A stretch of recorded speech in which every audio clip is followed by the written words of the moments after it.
Yun, good morning. Ngayon tayo sa ngayon, QC. Yan, nag-home service tayo dito sa Birdman. Ito nilagay natin. Senlo X1 na 62 watts sa Apia original. Tapos ito yung mga switch niya. Ito yung sa MDL, yung low. Ayan yung buga nyo. Ayan, maliwanag kasi dito. Ayan. Tapos passing light button ito. Pag naka-low, high.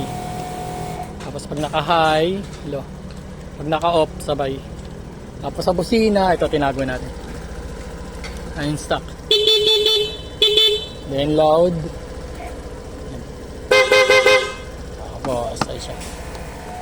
Ito yung bracket ng MDL niya. Stainless bracket nilagay natin yun. Ayun yung low. Low niya yellow. Tapos high. Ito. Tago siya. Walang sayad. Ito yun, ang laki. Laki ng clearance nito. Ayan. Ayan, dito sa QC.